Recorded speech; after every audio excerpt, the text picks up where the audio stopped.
corporativo. Les damos la bienvenida. Regularmente damos pláticas, invitamos a gente conocedora en diversos temas. Generalmente son temas medioambientales y también sociales. Y esta tarde contamos con la presencia de Ariel Garibaldi, un compañero que conocemos hace tiempo. Él vive en San Miguel de Allende, es de carrera médico veterinario, pero ha sido una persona muy activa en los temas sociales y políticos. Entonces, esta tarde, él nos va a platicar acerca de la importancia y el impacto que tiene la política en nuestra vida cotidiana. A veces pensamos, ¿no? Por ejemplo, acaban de pasar las elecciones y decimos, bueno, pues si voto o no voto, pero eso ¿qué conlleva después de que pasa el voto?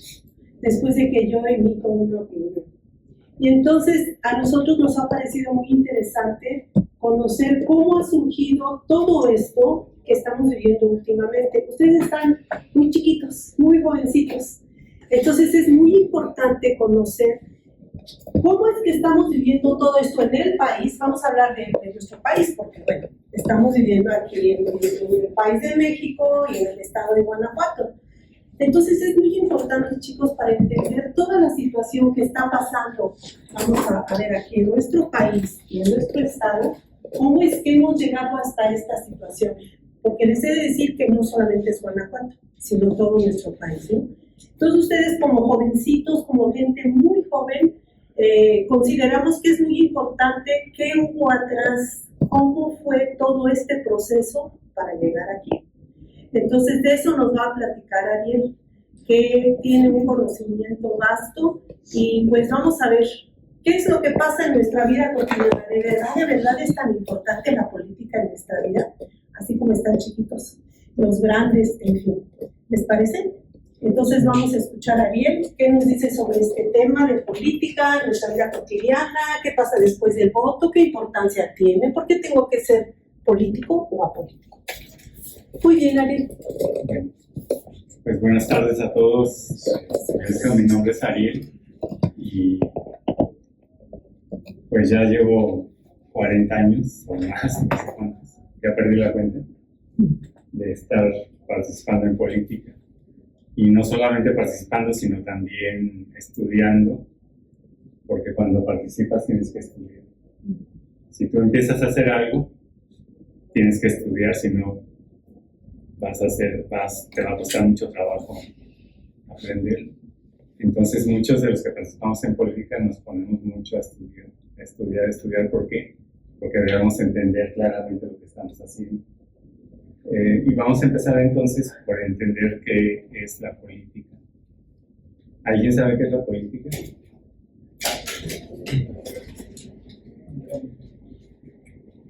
¿Alguien tiene una idea? Sí, pero como la definición como tal, no. Una idea de lo que es debate. No.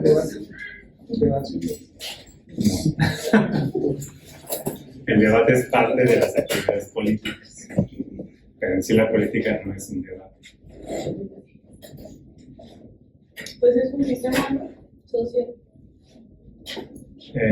Sí, es algo que existe en la sociedad y tiene que ver. Yo les voy a explicar esto muy sencillo porque si ustedes buscan libros, hay libros así que hablan de política y de poder, infinidad de teorías, pero yo se los voy a explicar muy sencillo. La política tiene que ver con todo lo que es el poder. Ahora van a decir qué es el poder. El poder. Pero la política siempre tiene que ver con el poder. ¿Pero qué es el poder? La capacidad de hacer algo. Sí. La capacidad de hacer algo. ¿Alguien tiene otra idea de qué es el poder? El poder es exactamente que tú puedas hacer algo, pero en política el poder es que tú puedas hacer que los demás hagan lo que tú quieres. Es en ese momento en que tienes poder. Aquí hubo una manifestación de poder, ahorita que llegamos. ¿Por qué? Porque había dos mesas y Y unos dijeron, no, pues así con las 2 mesas. Entonces llegó un compañero de ustedes y dijo, no, hace falta otra mesa para que quepan todas las sillas. Y se puso otra mesa. Fue una manifestación de poder. Sí, porque se hizo lo que él planteó. Y ahí está la otra mesa puesta. Entonces el poder siempre está en nuestras vidas, por lo tanto la política siempre está en nuestras vidas. Y vamos a usar ejemplos muy sencillos de su vida. Vamos a empezar por su vida familiar.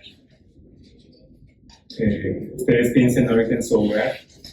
¿Quiénes viven en su hogar? Piensen en su casa. ¿Quién tiene poder en su casa? Normalmente los padres. A veces la papá, a veces la mamá. A veces el papá, a veces la mamá. Y sin embargo, ustedes tienen poder como hijos. Exacto. Ustedes también tienen poder. Sus hermanitos, o cuando hubo niños en su hogar, un niño de 3 años tenía poder. A ver quién dijo que sí. Porque es cierto. ¿Cómo se manifiesta el poder de un niño de 3 años? Exactamente. El niño hace un berrinche y los papás hacen lo que el niño quería porque hizo un berrinche.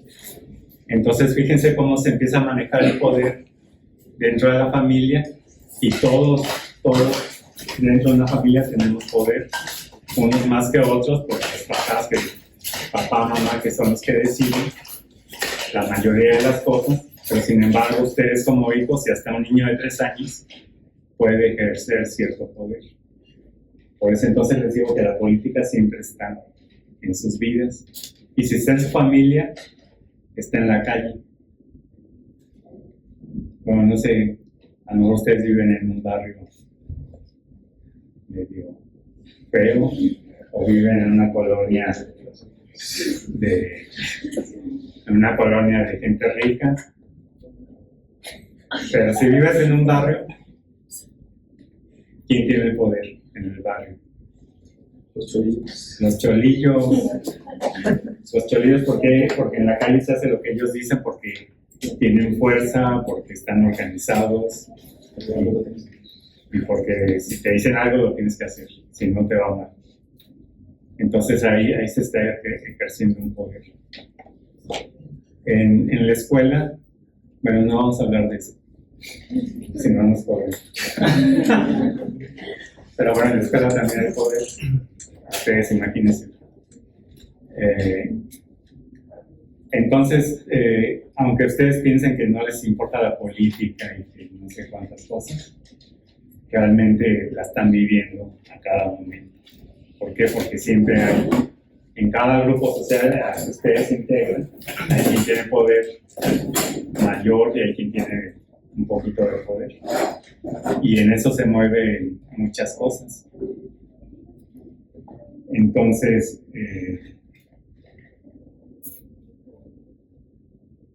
si en la familia, por ejemplo, el poder lo tiene el papá, pero el papá es alcohólico, drogadicto, desobligado y todo lo que ustedes imaginen, ¿qué va a pasar con la familia?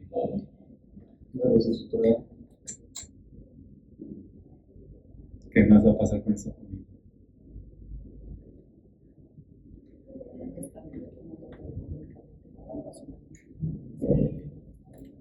Económicamente, físicamente, psicológicamente, les va a costar mucho trabajo salir adelante. ¿Por qué? Porque quien está ejerciendo el poder en esa familia no está haciendo lo correcto.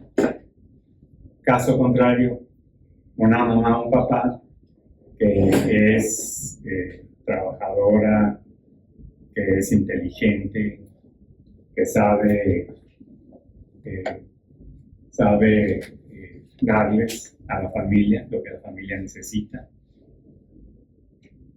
¿Qué va a pasar con esa familia?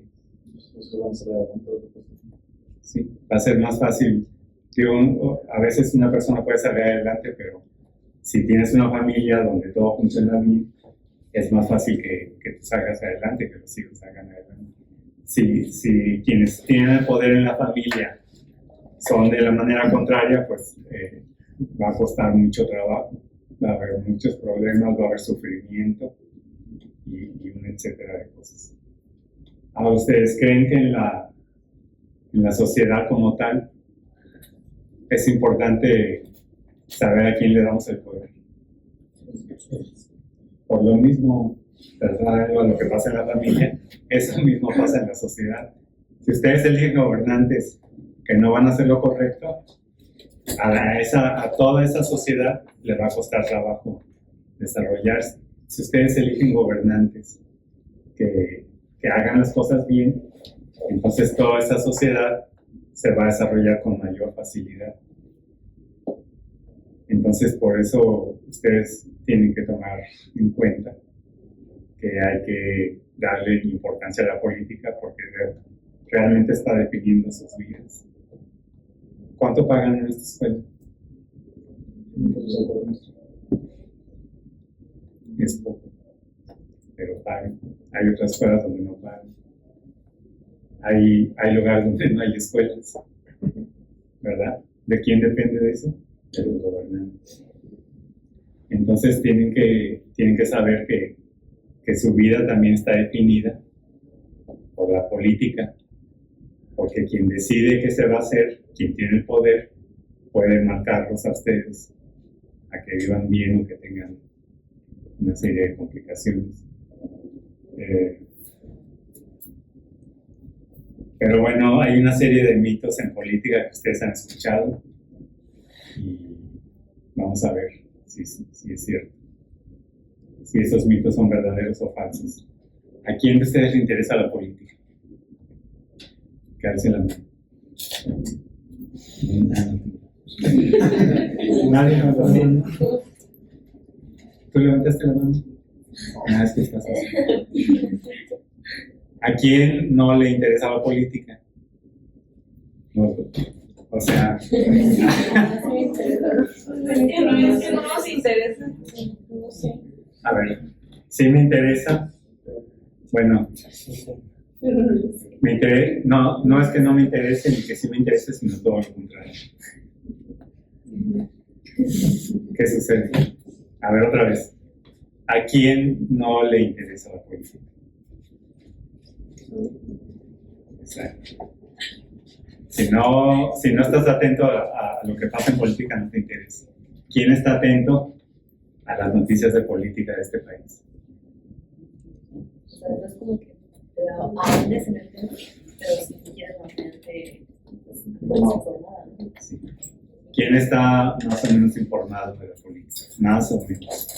1, 2, 3, 4, 5, 6. Bueno, ahí vamos como la mitad. Ahora, los que se están durmiendo. 1. ¿Quién más? ¿Quién más está durmiendo?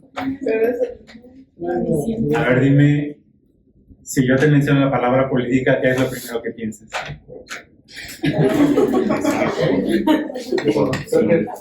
Siento que como que a todos nos interesa, pero todos estamos como muy cansados. Sí, siempre es lo mismo. Es eso, ¿no? Siempre. No importa que todo el mundo. Pero es que andaba contando votos. Pero no sé de morir. Ahorita les platico. Siempre es lo mismo. A ver acá, ¿qué es lo primero que piensas cuando escuchas la palabra política? Poder. Allá atrás, ¿tú qué ibas a tomar algo? ¿Qué es lo primero que piensas cuando escuchas la palabra política? Economía.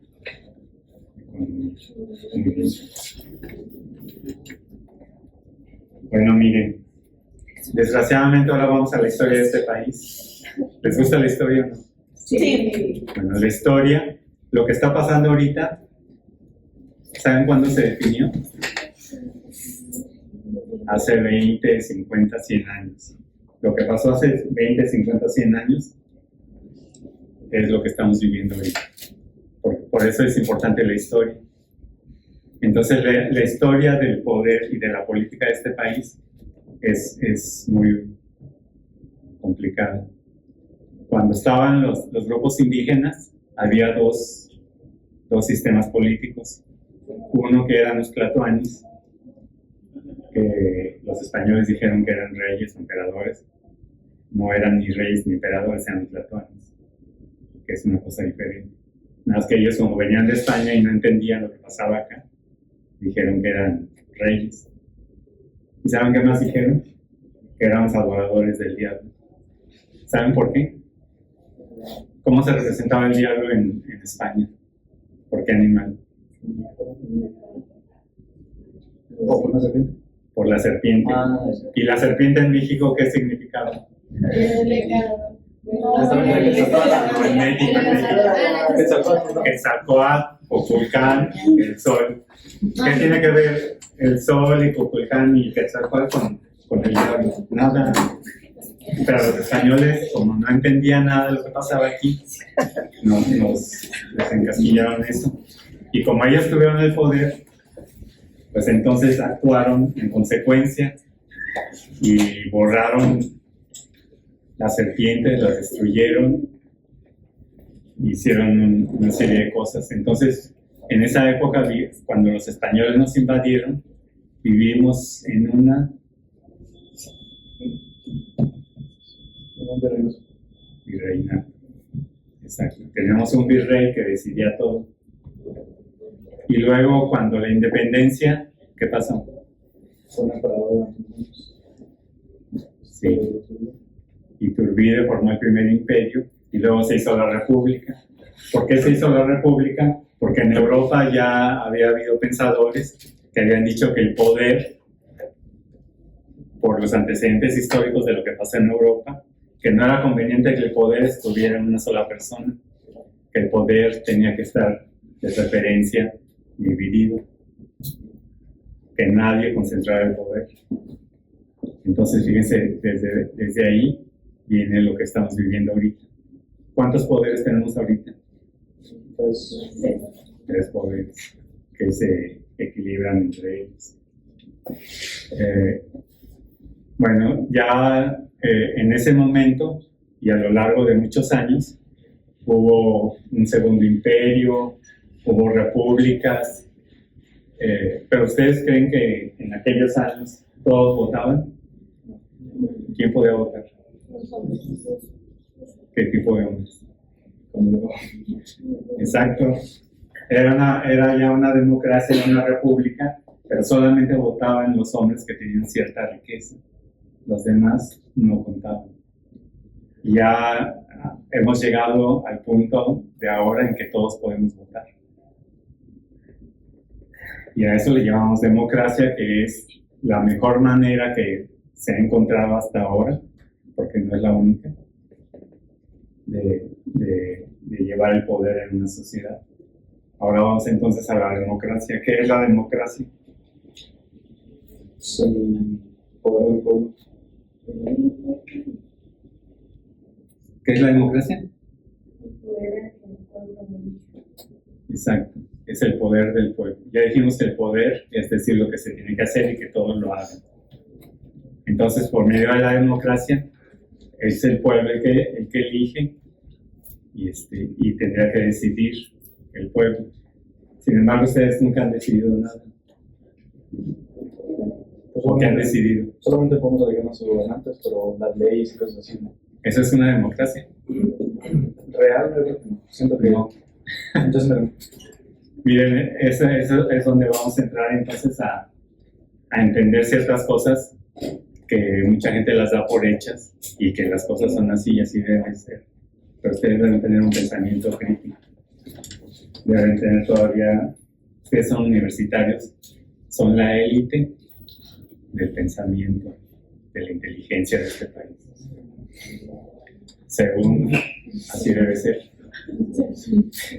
Entonces ustedes deben tener una mente muy abierta de todas estas cosas, porque como les digo, es parte de su vida. Entonces, si dice que la democracia es el poder del pueblo, por el pueblo y para el pueblo, dicen, ay, qué padre, pero ustedes nunca han decidido nada, ni yo. Nunca hemos decidido nada. Lo único que podemos decidir es quién nos gobierna. Y eso a veces falla. Entonces esto se llama democracia representativa. ¿Por qué? Porque elegimos un representante. ¿Sí?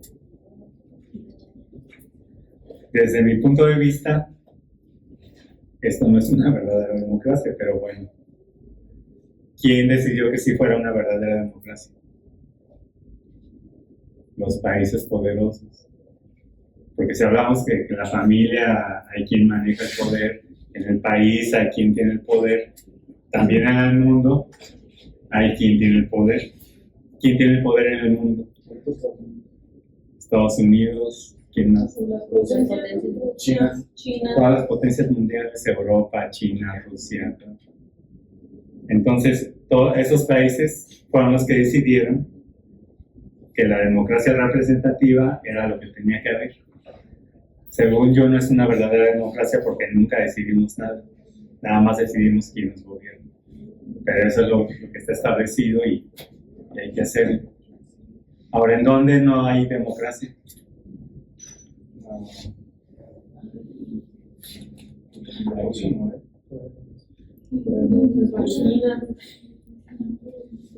A ver, Putin fue elegido porque es que no hay democracia. Lo eligió el pueblo. En China, ahorita hablamos de eso. Corea del Norte, Inglaterra, que son reyes. no. O sea, estos reyes existen, pero no gobiernan, no están de adorno. Realmente es una república monárquica, o algo así se llama. Entonces, fíjense, les voy a hablar de un caso que yo conozco, que es Cuba. En Cuba, los cubanos sí han tomado decisiones de lo que se hace en el país, ustedes no. Y en Cuba, que todo el mundo occidental dice que en Cuba no hay democracia, los cubanos toman decisiones de qué se va a hacer en su país y en su sociedad. Y ustedes no las toman. ¿Hay democracia o no hay democracia? Bueno, pero el país está muy mal. Cuba el país está muy mal. Si estuviéramos muy mal, hubiera habido una revolución. Y aunque digan que gobiernos muy estrictos, eso no es cierto. América Latina, nos va a platicar una historia. Cuando Cuba hizo su revolución, Estados Unidos se espantó. Bueno, ya Rusia ya había hecho su revolución. Cuando Cuba hace su revolución en frente de los Estados Unidos le dio miedo y dijo, no. Ya pasó en Cuba, pero esto no va a volver a pasar. ¿Alguien sabe qué hizo Estados Unidos? No. Bueno, sí lo hizo, pero algo más. Tiene que ver con la crisis 2010. No. Hizo un plan que se llamaba el Plan Cóndor, que se trataba de instaurar dictaduras militares en todos los países de América Latina. Estados Unidos lo hizo. Perdón, Luis. Estados Unidos lo hizo. Entonces, ¿qué es una dictadura militar? Es donde un militar tiene todo el poder. Y lo primero que hicieron las dictaduras militares fue ir a las casas de los que eran socialistas o comunistas, apresarlos o matarlos y torturarlos. En toda América Latina. Miles de personas padecieron esto. ¿Pero qué son socialistas? Ahorita lo platicamos. Entonces, fíjense en qué grado ahora sí de mala onda, no sé cómo quieren llamar, se puede usar el poder internacional. Ahorita está pasando algo muy grave. ¿Qué está pasando ahorita en este momento? Entre Israel y Palestina. Israel está matando a todos los palestinos. Eso se llama genocidio. Cuando dicen, por ejemplo, dijeron, no, ya no nos gustan los sanmiguelenses. Vamos a matarlos a todos, que no queden sanmiguelenses en este mundo. Eso se llama genocidio, un grupo humano que es eliminado de la faz de la tierra. Eso está haciendo. ¿Les parece bonito? No. ¿Les parece algo grave? Sí. Es muy grave porque nosotros nos consideramos ya un mundo civilizado y que esté habiendo un genocidio en este momento en nuestras narices es gravísimo y lo estamos permitiendo. ¿Quién ha hecho algo por Palestina? ¿Tú? Yo doné. No fue mucho, la verdad fueron como 320, algo así. ¿Para Palestina? Bueno, A ver, pero pues a veces yo me la paso dando daños. se me voy a volar allá. O sea, puedes hacer algunas cosas, pero pues cuando menos, ¿no? Una donación o estar atento a ver qué pasa, ya hubo manifestaciones aquí en favor de Palestina. O sea, no podemos permitir que estén pasando ese tipo de cosas, pero sin embargo pasan. Entonces, el asunto iba a esto. Quien tiene el poder internacional dice que es bueno y que es malo. Y el poder internacional dice que Cuba es mala y que Corea del Norte es mala y que China es mala, porque son países socialistas, tienen otro sistema, tienen otra manera de ver el mundo que nosotros no la tenemos y simplemente viven de manera diferente. Tienen muchos problemas porque están bloqueados, como dijo su compañero allá atrás, están bloqueados económicamente. Si un kilo de ¿qué será? De arroz a nos cuesta 20 pesos, a ellos les cuesta 50 pesos. De eso se trata el bloqueo económico. Entonces todo lo que ellos compren de fuera les sale mucho más caro, refacciones, maquinaria, todo lo que sea. Y eso les ha complicado salir adelante. Y sin embargo, ellos sí deciden lo que se hace en su país, porque tienen un sistema democrático que el imperialismo dice que no es democracia. Bueno, hay elementos de democracia, realmente no hay partidos y no puede haber un partido capitalista en Cuba.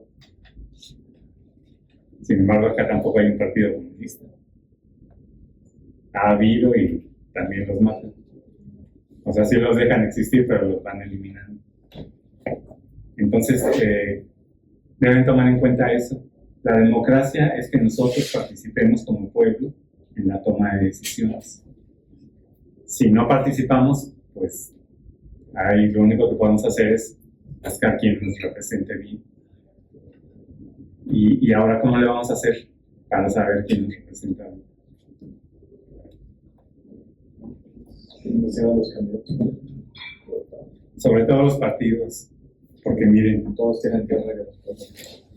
pero hay algo que se llama el contexto. Mucha gente dice que es mejor ver los candidatos que los partidos. Yo digo que no. Porque tú no te metes en un partido de asesinos, ¿o sí? ¿Tú eres asesino? ¿Te meterías a un partido de asesinos? Obvio. Entonces, Pues todos lo son, ¿no? no, No pues no haya ninguno que no sea asesino. porque entonces tienes que revisar la historia, regresamos a la historia. Vamos a suponer que ahorita de repente a ustedes les entra la curiosidad y la inquietud y dicen, yo sí voy a participar en política. A ver, voy a buscar un partido para entrar y participar. ¿A qué partido te meterías?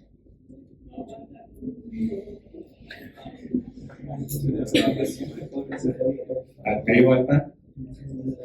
Como el pan. Bueno, les voy a platicar la historia. Cuando acabó la Revolución Mexicana, los generales que triunfaron se estaban matando entre ellos para ser presidentes de la República. Entonces decidieron, bueno, ya vamos a dejar de matarlos, vamos a hacer un partido, y dentro del partido decidimos quién es el presidente ya sin matarnos. civilizadamente. ¿Eso es democracia? Que 10 generales se juntaron, hicieron un partido y entre ellos se reparten el poder. Bueno, el PRI tiene ese origen, tiene un origen antidemocrático y que lo sigue cargando. Por eso les digo, hay un contexto. En este momento es el contexto histórico del PRI. Nace así y luego, ¿qué siguió siendo autoritario? Sí. En la época que yo era joven, con ustedes, no puedes hacer nada si el PRI no lo autorizaba. Hasta una fiesta en la colonia, tenías que ir con el PRI, con el líder del PRI que te autorizaba. Siendo que a quien le tenías que pedir permiso era el gobierno. Si haces una fiesta en la calle o lo que sea. No, tenías que ir con el PRI. Por eso en aquellos años hablaban del PRI gobierno, porque el PRI tenía todo el gobierno. Ningún candidato de otro partido ganaba, nunca. Ni un regidor siquiera. Todo lo ganaba el PRI. No había otra opción. Y durante muchos años fue así. ¿Cuándo fue la primera vez que hubo un candidato que ganó otro partido? No, como en los 80s. No sé en qué año, pero empezó después de la del oro. Después de... exactamente. Qué bueno que lo mencionas. ¿Saben lo que pasó la noche de Tlatelolco? Bueno, hubo los estudiantes de la Ciudad de México empezaron a organizarse y a hacer manifestaciones porque la policía de la ciudad era muy represiva. Les digo que todo controlaba el PRI y el PRI todo quería tener en orden. Y cuando los estudiantes hacían algún relajo en la calle, llegaba la policía y los golpeaba muy salvajemente. Y todos los estudiantes se cansaron y dijeron, bueno, ya está aquí. Vamos a pedir que destituyan al jefe de la policía y que no haya el cuerpo de granaderos que se llamaba, que esos eran los que traían no traían armas, pero traían un garrote y un escudo para darle a la gente. Cuando esos estudiantes hacen crecer su movimiento, el presidente, que era Díaz Ordaz, los manda a asesinar en la plaza de Tlatelolco. Nunca nadie dijo cuántos muertos hubo. ¿Por qué creen que nadie sabe eso? Porque no sabe que eran muchos muertos. ¿Pero por qué nadie lo sabe? Y luego los medios de comunicación. Los medios de comunicación hacían lo que decía el PRI. Entonces, nadie dijo nada. Jacobo Zabludowski, que era el periodista mayor visto de la televisión, dijo que había habido 3 muertos o 5 muertos. Cuando ahora se ven los videos cómo entra el Cristo disparándole a la multitud, hay películas, una se llama El Grito, cuando puedan ver, vean. A raíz de ese evento, el PRI tuvo que empezar a ceder. ¿Por qué? Por lo que les decía, si un niño de 3 años tiene poder en una familia, los estudiantes que se manifestaban en ese tiempo también los mataron, los asesinaron, pero rompieron ese bloque tan fuerte que era el PRI. Ellos le hicieron el primer machetazo, se puede decir. Entonces empezó a romper ese bloque tan duro que era el PRI y tuvieron que irse ablandando. Ya después hubo otros movimientos sociales que obligaron al PRI a ceder poder al resto de los partidos y al resto de la población. Pero fue obligado, no fue de buena gente que dijo, no, ya voy a dejar el poder y que participen. Si no se les daban un estado. Exacto. Entonces, bueno, ese es el origen del PRI. Aparte de esa matanza, hubo muchas. Por eso yo hablaba de un partido de asesinos. El PRI es un partido de asesinos. Y si por mí fuera, ya lo hubiera borrado del mapa. No depende de mí.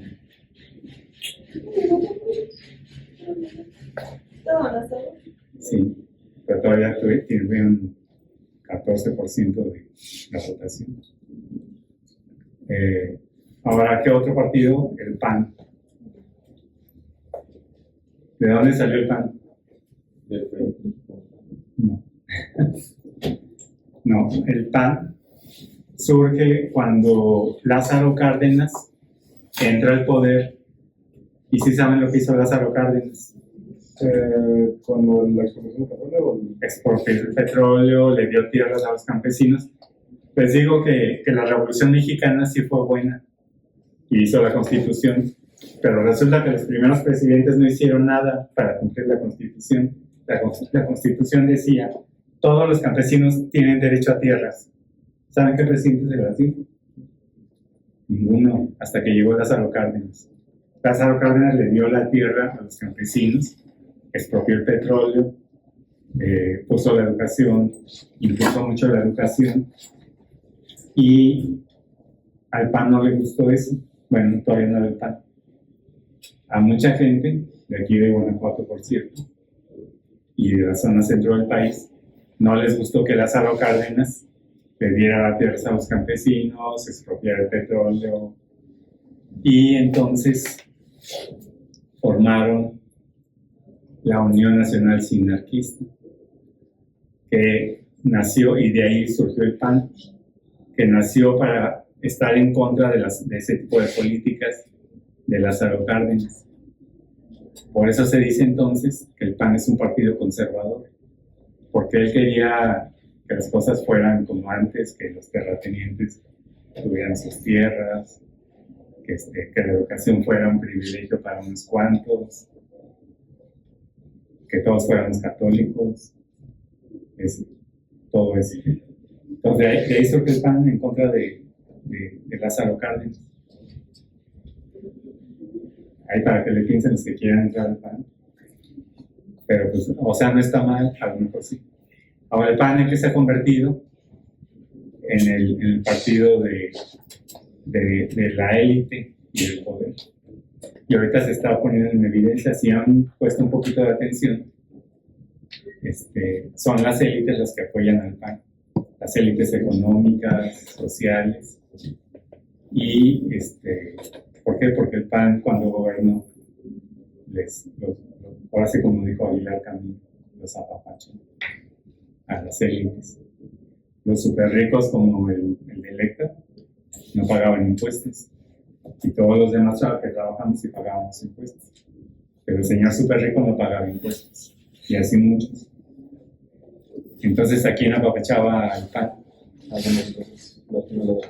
Ahora, si ustedes son empresarios, yo quiero ser un gran empresario. Métanse al PAN. No es malo, está bien. Eso depende de cada quien. Una vez estaba yo platicando esto con unos alumnos de prepa. Yo les digo, es que hay unas élites que tienen todo el poder y hay una gran masa de gente que no tiene poder ni dinero. Y entonces dijo un alumno, no, yo quiero ser de los poderosos. A mí póngame con los poderosos. Está bien, es válido. No es malo, pero sí tenemos que saber lo que estamos haciendo. Por eso el PAN tiene mucha gente. Todos los que fueron a la marcha rosa, que llenaron el Zócalo. Y está bien, ¿por qué? Porque esa es su clase social. Ellos son élites y tienen que defender a un partido que defienda a las élites. Eso es democrático, no es malo. Eso está perfecto. Nada más que sí debemos saber, sobre todo ustedes que son jóvenes, tomar sus decisiones. Ahora, ¿qué otro partido? Morena. Morena viene del PRD. El PRD surge de muchos partidos de izquierda que estaban divididos, se juntaron, y luego el PRI, bueno, el PRI ya les dije que dominaba todo.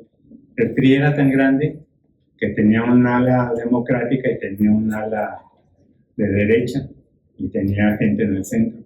O sea, el PRI tenía todo. Si querías participar en política, tenías que estar en el PRI, porque en otro lado no hacías nada. Entonces, por eso tenía su ala de izquierda. Esa ala de izquierda se separó del PRI y se unió con todos estos partidos chiquitos de izquierda, formaron el PRD. Ahora, ¿cuál es la característica de la izquierda? Que son radicales. No, también puede haber gente de derecha radical y hay gente de izquierda radical. No, eso es como más sobre los temas sociales. son más sociales. Si les digo que el PAN es el partido de las élites, pues entonces los partidos de izquierda son los partidos que tratan de favorecer a la población menos favorecida. Entonces ahí están las dos. ¿Tienen dudas de esto?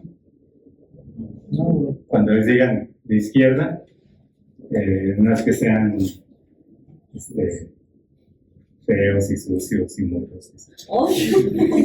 De izquierda es la gente que quiere apoyar al pueblo, que quiere mayor igualdad en la Son sociedad. como altruistas. Mm, Es que no entiendo bien la diferencia Sí. entre, o sea, sé que los de derecha son como con ideales más conservadores y etcétera, ¿no? Pero no sé bien cuáles son las diferencias entonces. Sí, por ejemplo, las políticas que toma un gobernante de izquierda o una persona de izquierda, yo me considero de izquierda, no soy partidista, no soy de Moreno, soy zapatista, soy del neozapatismo, esa es otra cosa. No tiene que ver con los partidos. Pero los que somos de izquierda siempre estamos pensando en beneficiar a los que están más abajo porque no queremos que todos seamos iguales. O sea, creemos en la igualdad de la sociedad. Y para que seamos iguales, necesitamos levantar a los que están abajo para que estemos todos iguales. Los de derecha quieren que las cosas, por eso se llaman conservadores, conservar lo que ya existe, tal y como está, no moverlo. ¿Y qué es lo que hay? Una estratificación donde hasta arriba están los súper ricos, unos poquitos, el 1% dice, y de ahí bajan, pero poquitos ricos, y hasta abajo hay un montón de gente con escasos recursos, pero así. Sí, aquí hay un piquito chiquito, es lo que le llaman la copa de champán. ¿Sabes cuál es la cosa? La copa de champán. La que es abierta así y se cierra y termina en un piquito. Es la copa, es así. Ah, ustedes son de gastronomía. Ustedes lo conocen bien. Yo no más conozco los pachos. De las rocas. Entonces, dicen que es una copa de champán porque está muy abierto, abajo están todos los pobres y arriba está muy cerrado, arriba hay unos poquititos ricos. Y ese sistema es el que quiere conservar los conservadores. ¿Sí más o menos les queda claro? luego hay partidos que dicen que son de izquierdas o de derechas, pero tienen actitudes de lo contrario. He visto partidos que son no los países también. Sí. No, porque se ponen el nombre que quieren. Probablemente lo hacen otra cosa. Ajá. Por ejemplo, ¿cómo se llama un tipo alemán que hizo la Segunda Guerra Mundial? El alemán Hitler. ¿Cómo se llamaba su partido? Partido Socialista de no sé qué. Nacional Socialista. Nacional Socialista. No tenía nada de socialista, pero su partido se llamaba Nacional Socialista. ¿Por qué? Porque en aquella época el socialismo significaba otra cosa, no lo que significa ahora. ¿Qué significaba? El socialismo tiene mucho que ver con lo que piensa la izquierda, es muy parecido. Ahora, el socialismo, a ver, vamos a romper unos mitos que estuvo ahora diciendo la derecha. Dijo que López Obrador era socialista. ¿Cuándo López Obrador dijo que era socialista? Nunca. En Venezuela dijeron, vamos a construir el socialismo del siglo XXI.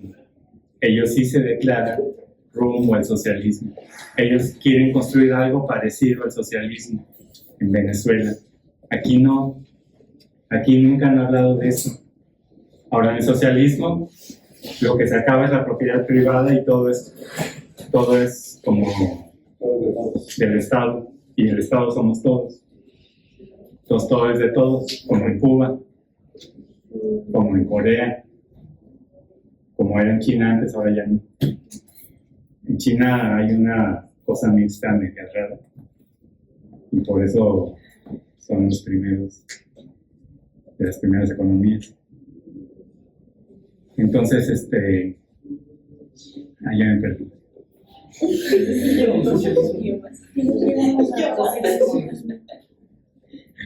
López Obrador. López Obrador dice que hay que ayudar a los pobres, pero nunca dijo vamos a quitarles a los ricos los medios de producción, que eso es lo que se les quita en el socialismo. O sea, las fábricas, básicamente las fábricas, y se le entrega a los obreros. Eso es el socialismo. ¿Cuándo ha dicho López Obrador que va a hacer eso? Eso está lejísimo. ¿Y saben cuándo va a haber socialismo en este país? Yo creo que nunca. Cuando Estados Unidos se haga socialista, pues México se va a hacer socialista. Si les acabo de platicar el Plan Cóndor. El Plan Cóndor donde puso dictaduras militares de Estados Unidos en toda América Latina. ¿Ustedes creen que su vecino no va a dejar que sea socialista? Ahora, ¿creen que Estados Unidos está metido en la política mexicana? Sí. En toda la política Del mundo, la CIA, la DEA y todas las organizaciones. La misma ONU que la financiera.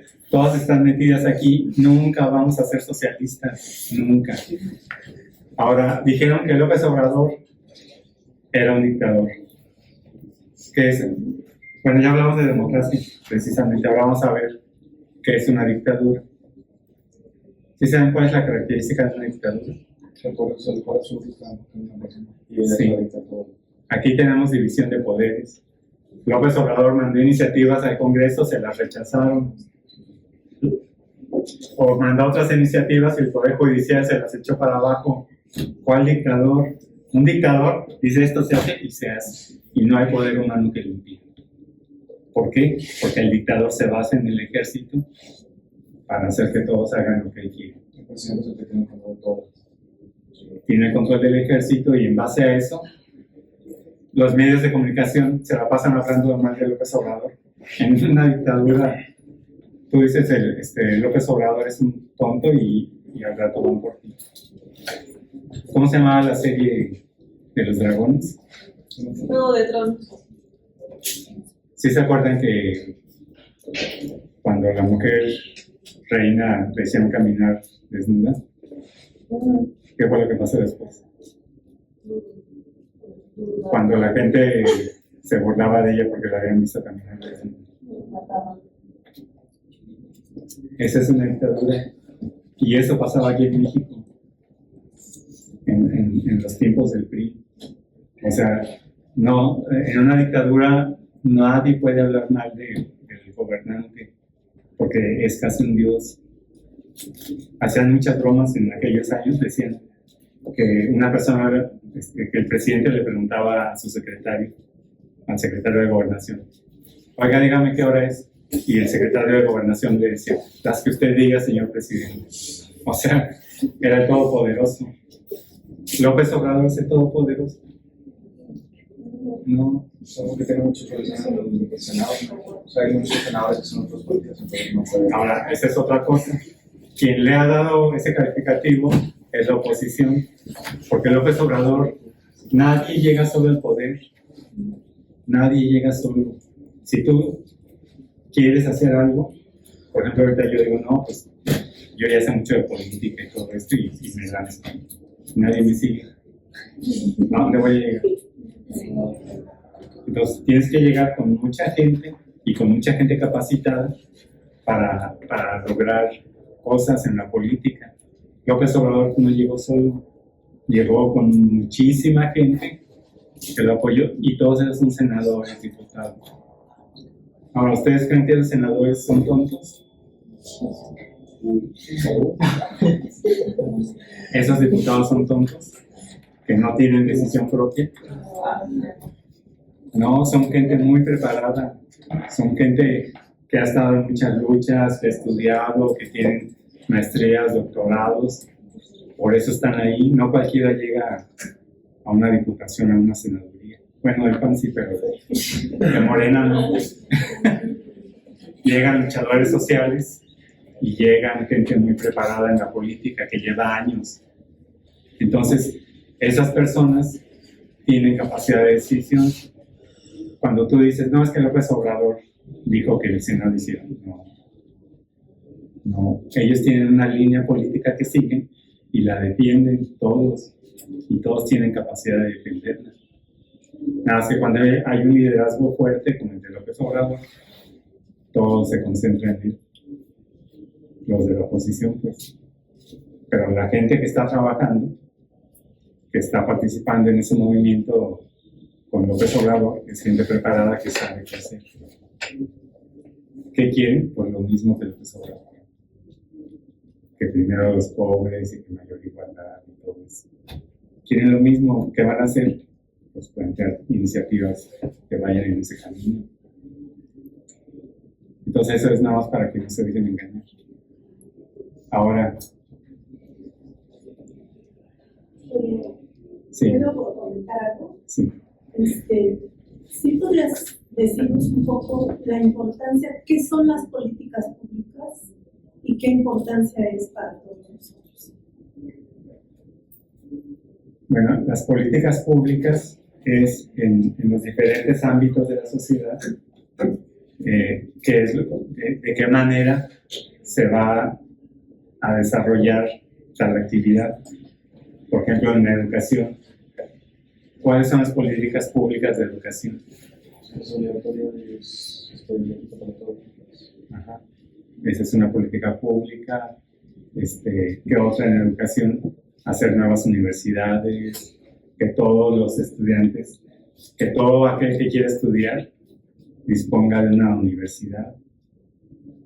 Que los estudiantes, ¿dónde hay deserción? En la secundaria. Una política pública es evitar la deserción en la secundaria. Entonces, todas esas decisiones que se toman y acciones vienen de una política pública en donde los gobernantes y en parte también la sociedad civil que participa en ese tema tienen injerencia. Entonces, la sociedad civil generalmente son muy estudiosos, ¿no? Y le hacen propuestas a los gobernantes. Y les dicen, ¿sabes qué? Esta política pública sería conveniente que la pusieras, te planteamos esto. Y entonces ya se va desarrollando la política pública. Y así en todos los ámbitos, en salud. ¿Cuál es la política actual, la política pública en salud? Que sea gratuita y que sea disponible para todos. O sea, que tú por cualquier enfermedad que tengas vayas y te atiendas. Lo cual todavía no sucede, pero ya casi. Ahí va. Pero esa es la política pública. La otra política pública, la de Calderón, en salud, ¿cuál era? El seguro popular. Ahí era una especie de seguro, tenías que pagar. La mayoría tenía que pagar, algunos no. Y no te cubría todas las enfermedades. Pero bueno, entonces cada gobernante pone sus políticas públicas en cada área. ¿Cuál es la política pública energética de la energía de México? En años pasados fue entregarle la energía a las transnacionales. ¿Cómo se llaman los españoles? Iberdrola y todas esas. Les estaban entregando la energía, el petróleo, la electricidad, se les están entregando a ellos para que ellos la produjeran. La política pública ahorita es que el mismo país produzca esta energía, la electricidad, el petróleo sea de todos los mexicanos. Entonces es muy importante ver las políticas públicas porque ahí se refleja esto que yo les decía de la ideología de cada partido o de cada línea ideológica. Y creo que ya nos tardamos mucho. Ya nos quería Realmente sí es una hora un poquito más, si hay preguntas, intervenciones de ustedes. Ya nada más quiero terminar y vamos a las preguntas. Sí. Metiendo mi cuchara en lo que me interesa. Con los zapatistas. Los zapatistas hicieron una rebelión en el 94, se levantaron en armas pelearon durante una semana con el ejército y toda la sociedad civil, ahí la sociedad mostró su poder, porque toda la sociedad civil salió a protestar y a decir que no se atacaran a los indígenas, que pararan esa guerra, y se paró, porque hubo mucha protesta social. Se paró la guerra y los indígenas dijeron, bueno, estamos de acuerdo, pero hay que hacer una mesa de diálogo. Entonces ya entraron a una mesa de diálogo que duró años, con muchas mesas de diálogo no se logró nada. Los zapatistas dijeron, bueno, entonces nos vamos. Y además nos empezaron a perseguir. Dijeron, nos vamos a nuestro territorio y ahí vamos a hacer lo que nosotros digamos. Los zapatistas no reciben ningún apoyo del gobierno, porque dicen, si el gobierno nos atacó durante tantos años, nos marginó, porque ahora vamos a estar con él, ya no queremos nada de él, y no reciben nada del gobierno. Ellos se desarrollan por sus propios medios. ¿Y cómo lo hicieron entonces en educación, en salud? ¿Cómo lo hicieron? Pues ellos desarrollaron su propio sistema educativo, como ellos quisieron, desarrollaron su propio sistema de salud, desarrollaron su propia economía y desarrollaron su propia forma de gobernarse. Han de saber que muchos no hablan español, o sea, son indígenas originarios. Y tomaron ese tipo de decisiones. Ahí sí hay democracia, porque toman sus decisiones en la asamblea. Aunque sean muchos, se juntan en la asamblea y empiezan a platicar los problemas que hay y los resuelven. Entonces, eso se los digo para que también abran su mente y vean que hay opciones diferentes de democracia y que se están desarrollando ahorita, en este momento, en pequeños espacios. Y no son los únicos. En el mundo hay muchos grupos que están haciendo cosas parecidas y que tú dices, bueno, ¿de qué se trata esto? Por ejemplo, hay grupos que dicen, no, es que el origen de todos los males, y esto no lo van a creer ustedes, el origen de todos los males es el dinero. Hay que desaparecer el dinero. ¿Se puede o no se puede? No. Sí, se puede. Sí se puede, pero está muy metido en el sistema. Yo creo que nos costaría mucho. Pues hay pequeños grupos que lo están haciendo. Pero realmente la codicia siempre existe. Sí, pero se puede controlar. Sería bueno ese Todo es cuestión de educación. Pero ¿de qué manera funcionaría una sociedad sin dinero? O sea, como antes con trueques. Mira, No me entiendo. te voy a decir, ahorita es muy difícil, pero lo que nos va a salvar es la tecnología. ¿Por qué? Porque la tecnología nos va a dar mayor productividad y nos va a hacer trabajar menos a los humanos. ¿Sí saben que va a haber una crisis de empleo por la tecnología? Si todo fuera, si el dinero no existiera, no habría esa crisis de empleo. Aprovecharíamos la tecnología para generar riqueza y distribuirla entre todos. ¿Sí saben que hay algo que se llama la renta básica? Donde un gobierno dice, bueno, yo le voy a dar a cada familia una renta básica. ¿Qué quiere decir esto? Te va a dar dinero para que tenga casa, para que coma y para que estudie. ¿No creo que ese tipo de gobiernos termine corrompiéndose porque tienen mucho poder? Lo están experimentando en Europa. Entonces, si tú vives ya con eso resuelto, ¿qué haces? De nada más por ser ciudadano mexicano tienes derecho a vivir dignamente. Te damos tu renta básica. ¿Qué harías? Pero a cambio de qué? De nada. Es que estamos tan acostumbrados a trabajar con la Les dije que iban a estallar en su cabeza. Eso sería comunismo, ¿no? No, porque el comunismo tiene otras características muy particulares, pero es algo parecido. Aquí la cuestión sería, como en Cuba, todo el mundo trabaja. Si les han dicho que los cubanos son flojos, no es cierto. Desde que van a la escuela, les inculcan el valor del trabajo. ¿Por qué? ¿Para qué sirve el trabajo? A ver si alguien me dice. Generar ingresos. Para generar algo. O sea, por ejemplo, si estamos en el campo, para que estamos en un restaurante, para producir. Es eso, todo el mundo decimos para ganar dinero y vivir. Producir algo El trabajo, les voy a decir exactamente qué es. El trabajo es lo que tú le aportas a la sociedad para que la sociedad funcione. Ese es el trabajo. Y en una sociedad donde te van a dar una renta básica, tienes que trabajar. En Cuba todo el mundo trabaja. No puede haber alguien que no trabaje.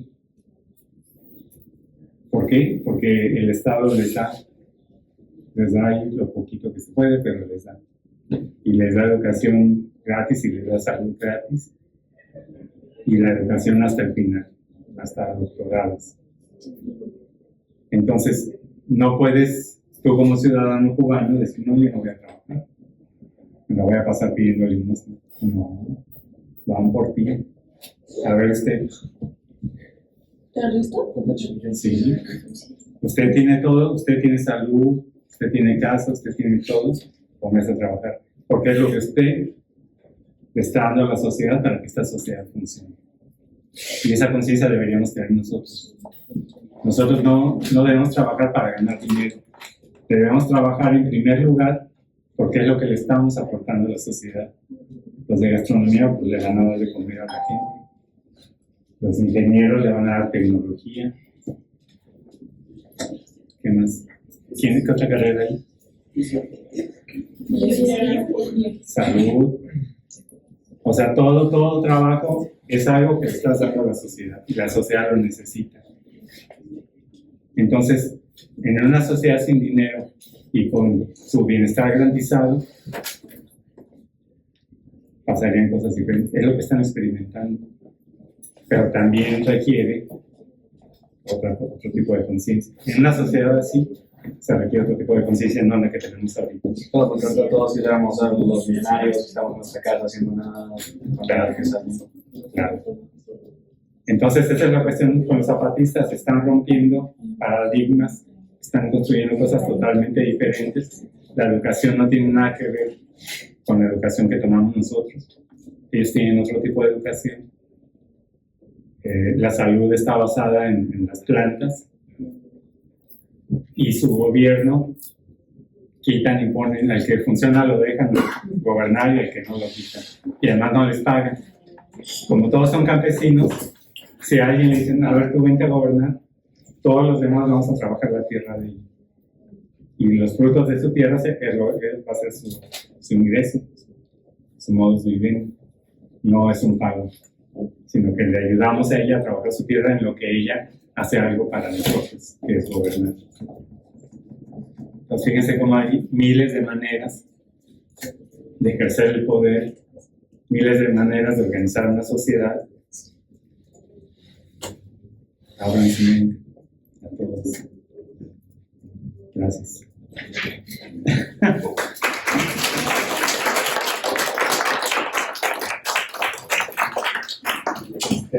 Ahora sí tienen preguntas. Si quieren preguntar, comentar algo, me da mucho gusto que varios de ustedes estén participando. Yo creo que es bien importante escuchar la experiencia de otras personas en conocimiento. Por todo lo que estamos viviendo, chicos, o sea, es como dice Ariel, son situaciones, un paradigma que va a pasar. Y a mí la verdad sí me preocupan los jóvenes. ¿Qué es lo que van a vivir? ¿Qué es las decisiones que tienen que tomar? ¿Qué es lo que van a trabajar? Entonces, de eso se trata este tipo de pláticas, de poder nosotros pensar de verdad qué podemos hacer así en nuestro momentito, en nuestro tiempecito, y por supuesto que sí se pueden hacer muchas cosas.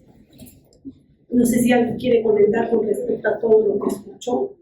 Creo que ahorita ya como que quedó un poquito claro, no es muy diferente el comunismo al socialismo. Todo lo que ahorita escuchamos, yo creo que sí quedó un poco más amplio, ¿no? No sé, ¿qué opinan ustedes?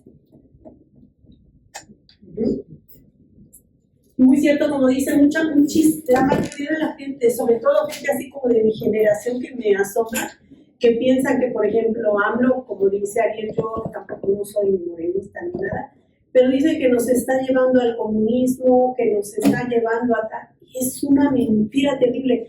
Pero ¿saben por qué mucha gente lo piensa y lo cree? ¿Por qué? Por la posición con los medios de comunicación. Exactamente, y porque no se informan, porque están en su burbujita y dicen, ay, no, pues es que la mayoría son gente que viene de ese pensamiento, que todo lo quiere tener bajo control, dominar y todo. Entonces, algo nuevo tienen que decir muchas mentiras para que la gente lo crea. Pero aquí lo más importante es que nosotros estemos muy bien informados. ¿Sí? Entonces, por ejemplo, a mí no me gusta morir mismo, o sea, puedo ver las cosas buenas que tiene y las cosas malas que tienen todos. Es que No, en eso. no se trata de eso, tiene todo malo, tiene todo. Exactamente es lo que tenemos que ver. ¿Sí? ¿Tú querías comentar algo? ¿No? No, pues sí se me hace interesante, la verdad. Yo creo que sí hay muchas cosas que desconozco de política y hay veces en las que como que la verdad me da igual, o sea, como que siempre se repite lo mismo y digo, ay ya, lo que sea. Nada más no quería que ganara Xochitl porque sí está bien. No, y fíjense Como que también, de repente sí dices, chale, claro, qué onda. lo que pasa en nuestro municipio, ¿no? O sea, de este mundote vamos a nuestro mundito. ¿Qué está pasando ahorita aquí en nuestro municipio? Entonces yo entiendo esa parte de decir, ay no, ya estoy en harta, es siempre lo mismo, cualquiera, pero sí tenemos que participar, sí tenemos que enterarnos y entonces tenemos que ver entre todos, porque si no, vamos a seguir igual. Si no, Esté quien esté, si no participamos, si no nos informamos, va a seguir igual, que otros nos sigan gobernando, que otros digan lo que tengamos que hacer, todo. Y pues todo. ¿Qué ibas a comentar?